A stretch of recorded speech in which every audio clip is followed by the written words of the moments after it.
What is up, YouTube? We are back in Ireland. Apologies for only one video this week, but man's been busy. So just off to abs now, because the abs pro weekend is starting today. So I'm off now. I'm going to do the live stream, and then I'm doing some spotting and loading later. I'll show you some clips of the actual event itself, but in this video I'm going to run through the kind of prep update as such. I'll show you how physique is looking at the moment. We've had a nice little drop, so things are moving into the right direction. Have a tiny bit to update you on for a week ahead, and yeah, I'll catch you in the next few clips where I am at the powerlifting. Oh wow! We are into Red High. Like me.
Whew, good morning. I am absolutely shattered after yesterday. So I threw up a few clips there of the pro yesterday and the actual event itself. So I didn't get any squats filmed or any bench because I was actually helping out at that point, but it was good. It was good. Jake got a 420 squat. Jake Brennan walked out on a power bar, the whip in the bar, insane. Like, to be able to walk out that amount of weight on a bar that's bending so much, not because the bar is cheap, but because the weight is so damn heavy. So that, we had an unfortunate incident as well on the squat. One of the lifters missed the lift and kind of fell out from underneath it, and he was okay, but one of my teammates ended up in hospital because the weight hit off his leg. So that's not ideal. But anyway, very, very long day. I have to go back again, and I'm just out for some steps beforehand because I'm still on prep. I got to keep the goal to goal. If I don't get out for steps now, I'm going to really be catching up later, which I don't want to have to do because I have to go back down now and I have to spot some of the morning lifters as well as do some meal prep. So, and then I've got to train later on. So it's a pretty stacked day, a pretty stacked weekend, but that's good because keeping busy is definitely ideal on prep. Less time to think about food, less time to think about feeling how tired or low in energy I might be. Not that I've been either of the two this past weekend. Now, I'm sure if I wasn't as occupied, I'd probably feel a little bit worse. So we had no high day this week. So we have been running low days since, since last weekend, since last Sunday. Done high days every single day this week. And that's included like the travel day that I had on Thursday, which was awful. That's probably one of the hardest days of prep. Energy just on the floor. Did like 20,000 steps, stressed as well. So yeah, Thursday was a hard day, but we survived. That's what it's all about. Prepped some meals as always, because you know, meal prep is just such an important aspect of dieting and staying on track. Like if you have a goal like getting shredded, especially for stage, but even for a holiday, and you're going out on days where you don't really have control over your nutrition, like it's so important to do meal prep. Like I think it's such a poor excuse when people use not being in their environment as a reason to not be in control. Like just do some meal prep. It's not that hard, it doesn't take that long. It's a really poor excuse. If you don't have control over your environment, you have at least control over yourself, so you have control to make better decisions at that time. Of course, you can go into any shop all over the country now and buy things that are going to help you stay on track, you know, so it's really just not an excuse. So I have to go do some meal prep now when I get home. And then in terms of where we are, so we made no changes to the plan at all this week. So like the only change was that we didn't do a high day, so my calories stayed the exact same. So last week I mentioned in the video that I thought my calories are going to drop, and they didn't at all. So we kept them where they are, just took away that high day, and my weight dropped. So I had a drop into the 81s. Finally, after 4 weeks of being the 82s, I have been 81.2 the last 2 days. Prior to that, I was like 81.6, 81.8. So my average weight this week is down into the 81s, which is amazing because it means that we're on track. And I've noticed a considerable change in leanness this week. Now, obviously being back in the apartment in Ireland allows me to actually see myself in the light that I had previously been doing my check-ins in. And it's wild kind of seeing like how much different I look even just over 8 weeks. And it's just crazy in general in how quick this entire prep has been going. Like even being down at the powerlifting club yesterday and kind of talking to everybody and them kind of seeing me and kind of noticing how much different I look is hilarious, because you know, you don't really notice yourself. Fucking flies, they don't leave me alone, these flies. Doesn't matter where I am in the world.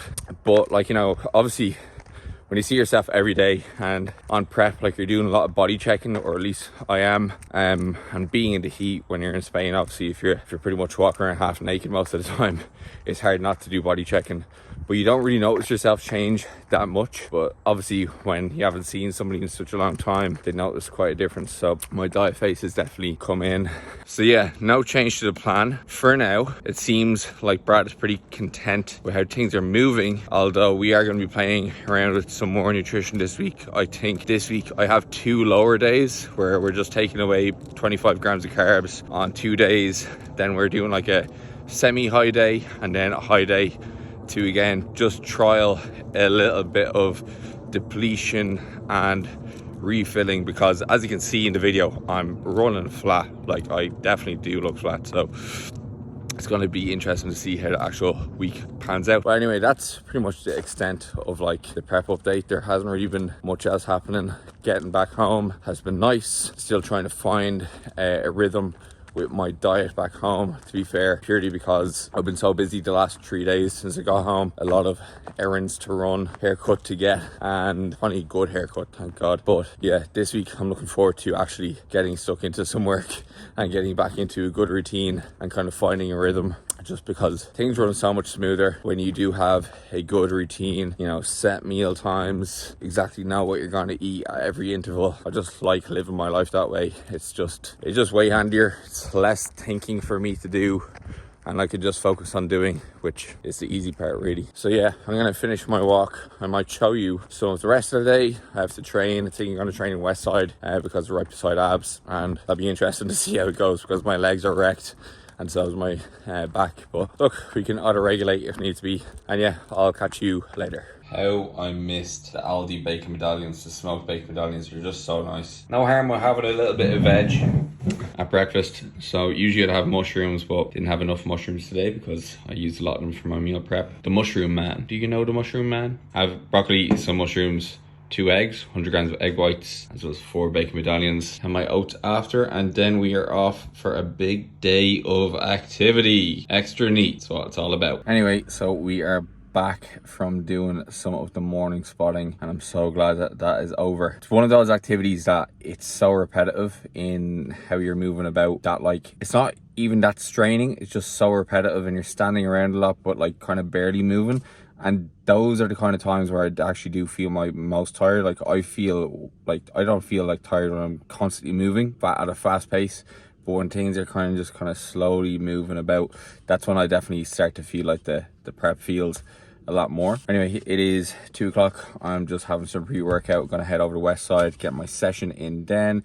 Be interested to see how it goes after this morning and yesterday, because I did wake up a little bit tired today. So one kind of thing that people have been asking me since I've been down here is, like, you know, have I found the transition difficult from powerlifting to bodybuilding? And in a way, yes. Like being down there today and like yesterday and seeing everybody competing has definitely, like, it has me excited to return back to the platform in time. Like it probably won't be till like maybe early next year, summer, by the time I do another competition for powerlifting. But I am really excited to actually get back to it, mainly because like at the moment, like, training is just not as fun. Like I'm going into training sessions like essentially trying to retain like numbers. I'm not going in at the moment with kind of PBs in mind. It's just not really kind of feasible for me. Like I'm 13 kilos down, like my body fat levels are so low at the moment. I'm really kind of trying to fight to retain reps, retain load. Like, you know, I'm switching out a lot of movements. Like I think the bench press is going to have to go because it is really just, it's kind of depressing at the moment, the actual lack of stability I have throughout my entire body when I'm doing bench press, as well as like it's just a lift that, like, if you're only doing it once per week, it just doesn't really respond too well, nor does it feel too good with my leverages at the moment. So I'm looking forward to getting back to that style of training. I'm looking forward to being able to do more sessions down on abs, like even over the next few weeks. I don't know how many sessions I'm really going to be able to do in the gym, because like a lot of the sessions that now I would have trained in abs involve some machines that are just not down there, and to be honest, I don't necessarily want to do free weights for some of the exercises. And like, say for example, like a hamstring curl would be so ideal if they had one down there, but they don't. They did have a seated one back in the day, but that's gone, so I don't really fancy doing like some more dumbbell RDLs or like glute ham raises. So yeah, definitely not having a performance emphasis to my training has decreased my joy of training. Like not going in every day and knowing that I am going to be in with a chance of getting a PB or progressing numbers, it's definitely made training a little bit less enjoyable. But nonetheless, I'm still going in and smashing it because I have to do it, right? I have to make sure I'm putting in effort to retain the hard built muscle that I have built so far. And I am also looking forward to just getting back into less restrictive kind of behaviors. Like obviously at the moment, like, you know, if I have to meal prep, right? It's a non-negotiable at the moment. But I'm looking forward to, like, say after this Paris event is over today, like, you know, people are going to be having a few drinks. Like people are having a few drinks throughout today because there's cocktails on sale. People going for food. Like, you know, I'm looking forward to returning to that, but I am trying to remind myself that what I'm doing at the moment, it's short term. Like all that stuff is waiting for me once it's finished, right? This is something I've wanted to do for a long time, and you know, I want to put in my best efforts going forward until the entire prep is finished. if that gets extended to November, like, you know, that is amazing. But like, you know, hopefully it does. If it doesn't, you know, so be it. But it is definitely going to be fun to get back into powerlifting. One of the reasons being is because, like, I know, like, the next few competitions I do, because I've like kind of ticked so many boxes in terms of like low hanging goals, my next few ones are going to be like wild, like looking to compete in the Pro-Am division for the AB series, for example, looking to potentially improve my spot on nationals, try to podium, try to potentially get in the Irish team one day, you know, try to get as close to like the 500 dots now, you know, a lot of different kind of milestone numbers that I want to hit. So that is all ahead of me, and I am very much looking forward to it as I continue to kind of progress up through the ranks of powerlifting and get back into like everything down here over the weekend is like so welcoming. Like, I think if you were looking to get into strength or physique sports, getting into powerlifting early would be such a good thing to do. Like, I wouldn't recommend that somebody new to the gym, or even in their first 1 to 2 years of the gym, competes in a bodybuilding competition, right? You're not going to have enough muscle. But I would encourage anybody who literally gets into weight training in like their first 6 months, compete in a powerlifting competition, because there is no standard that you really have to meet. The Division 2 down here is, like, at this weekend, is mostly beginners, and everybody is so supportive. Like, whether you are, you know, squatting 60 kilos or like, you know, 400 kilos, everybody gives you the same level of respect, and you get the same level of time. You get your chance on the platform, and all eyes on you at one time, versus if you're on stage and you have no muscle and you're standing beside other guys who are fucking jacked out of their minds, who've been doing it for like 10 years, you know, there's not really kind of an even playing field there, and you're not really going to be having a just comparison as to where you lie within the hierarchy. And like, powerlifting, while it is an individual sport, it is so team and community based. Like down here in abs, right, like, and even other gyms around the country, like City Gym, you have Strength Militia, you have like Chaos, like there's loads of different like powerlifting clubs that you can join and kind of be part of a team community. You can train lots of like-minded people. Whereas I don't really know if it's the same bodybuilding. Like, I'm pretty sure it's not. You know, you don't have like bodybuilding gyms where everybody's like in a team-based community. Like, I've never seen people like at shows like where they're all like, you know, as part of a group. Like, a lot of the bodybuilding culture is online, especially in Ireland. Like I know of course in gyms in the UK they have like kind of meetups and everything like that, but everybody's coached by different people, so there's no real kind of like team atmosphere as such. I'm sure the community's great, I'm sure they're very supportive, but you know, when you're all training with everybody within the same gym, it's a completely different vibe, and it's a good place for people to start out with, because like, you know, somebody can come into the gym and have like, you know, some of the top squatters in the country looking at them squat and give them feedback, give them advice. Whereas if you go to a regular gym or just regular bodybuilding gym, you may not have people open to the same type of like criticism, or you may not have the same level of support. People may feel more intimidated by the likes of the kind of bigger bodybuilder. Whereas here in like this gym, for example, like, everybody's kind of quite welcoming. Like, nobody is going to be a dickhead to you about things unless they need to be a dickhead about things. So yeah, definitely looking forward to getting back onto the platform, but for now we got to finish off what we started. So yeah, I'm going to finish off my pre-workout, I'm going to get to training, and I'll see you in there. Alright, so we got to the gym. Thankfully this week I was deloading my upper body, so I only had to do like 2 sets per exercise, but I still have to work hard enough on my lower body. So start off with some squats as per usual, as my Sunday session goes. Today on my squats I did lower the weight down slightly. 2 reasons for that being, I was spotting and loading, as I mentioned, for like 2 days in a row. So I was quite tired, I didn't have the best of sleeps, and I decided to lower the weight down slightly just to kind of meet where my actual recovery was on that day, or my recovery and performance. So started off with 195 here, and then did my second 2 sets at 200 by 3x5. So as well, like, I was in a different gym to what I've been training at in the last 8 weeks, so I didn't want to try to progress my load too much. Like, even though I'm still using a bar, even though I'm still using plates, and it's the same movement, it's literally the same movement, even just a slight change in bar can change how the actual kind of weight feels as such. Like, this bar probably felt a little bit whippier. It felt almost cheaper than the cheap bar that I was using when I was in Spain. And yeah, just kind of lowering the weight down a little bit to essentially kind of like this. The stimulus is not going to be too far off, right? Because like I think my top set would have been meant to have been like 200, 205. So like, 5 kilo difference, not really going to make it much of a difference.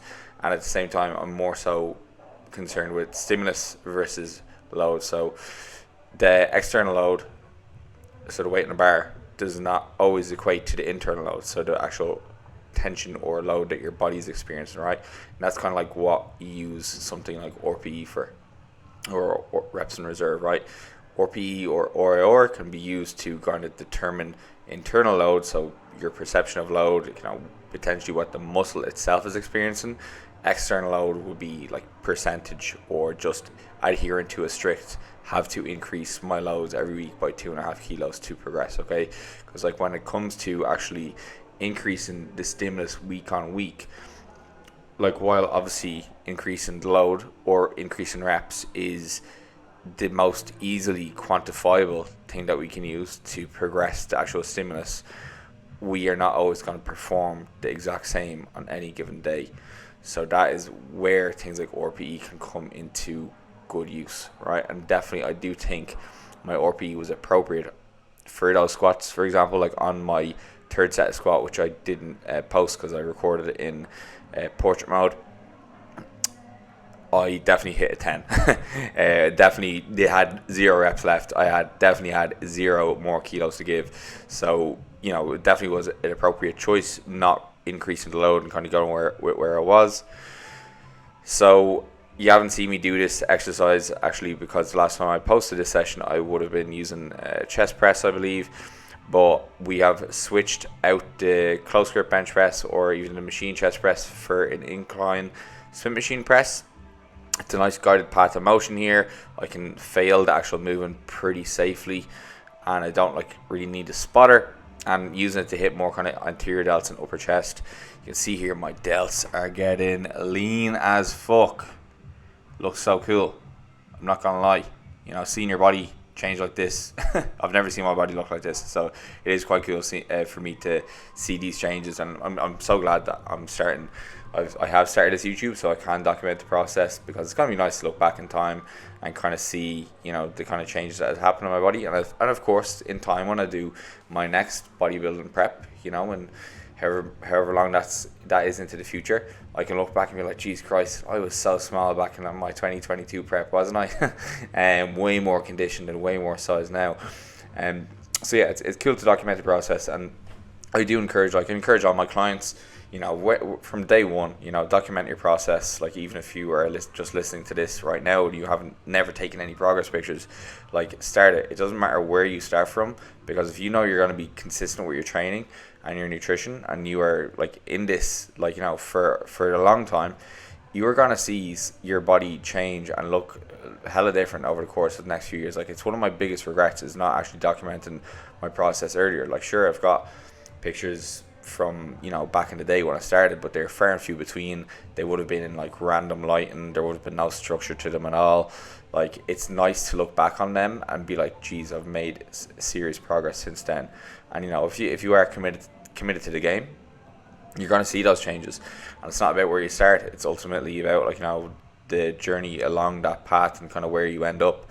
And you literally, if you stick with something like this, if you stick with lifting, progressive lifting, well structured lifting and nutrition for 5 to 10 years, you are going to look amazing. And I remember back when I started following bodybuilding, natural bodybuilding, and listening to Matt Ogus, his was the first ever bodybuilding prep I ever followed back in 2014, 2015, and he said the exact same thing. And lo and behold, however many years later, I'm looking at myself and I'm like, Jesus, I can't believe I look like this. This lighting as well as obviously pain bigging my head up. But it's definitely worth making sure you're documenting the process, worth committing to long term, because you just never know how your process is going to end up. So yeah, keeping it relatively light on those pull downs. The stack, to be honest, I was doing the entire stack and I was fucking nothing. Could have done with a few more kilos, but look, it's a deload, so I just aimed for a little bit of a pump in my lats versus anything else. So some curls, hammer curls, and some skull crushers to finish. So liking how my arms are looking in this lighting. I wish I could have recorded what I was seeing in the mirror.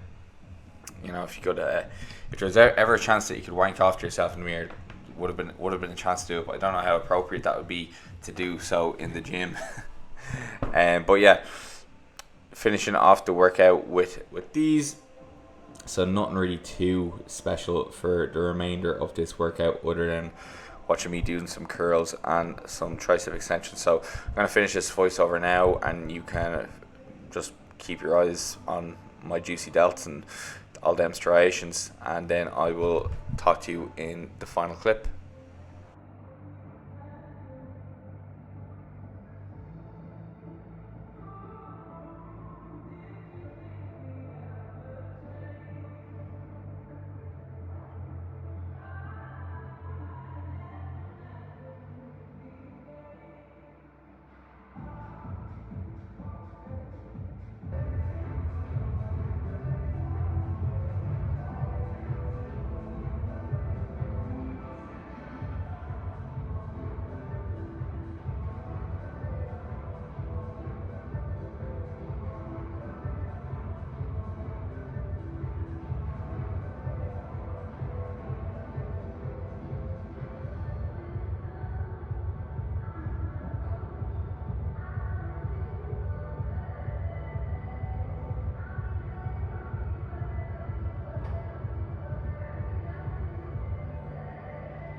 Oh, we're back finally. So after 2 very long days of watching powerlifting, I'm finally back in my humble abode, and now I can chill out. So finishing off the day with a nice yogurt bowl, some yogurt, raspberries, dark chocolate meringue. Nice way to finish out the day. But yeah, that's pretty much it for this video. It's been long enough. So thank you very much for watching. I will probably get 2 videos up again this week.